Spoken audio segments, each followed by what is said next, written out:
Hello guys, today I'm gonna share with you some tips on green screen keyer. First, you find the green screen keyer effects column, and then you drag to your video, drag another video below the video that have green screen, and adjust the size of this video and make sure it fits onto the green screen area like this.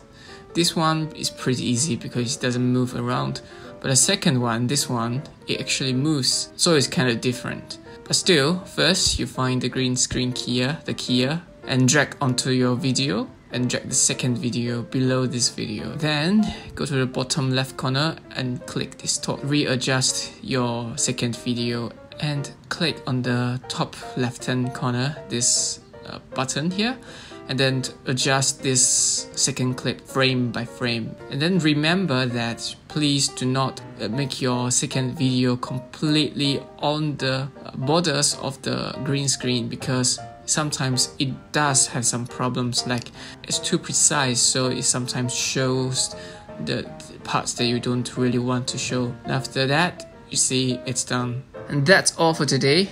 Hope you guys like my video, and please subscribe and like. Thank you, bye bye.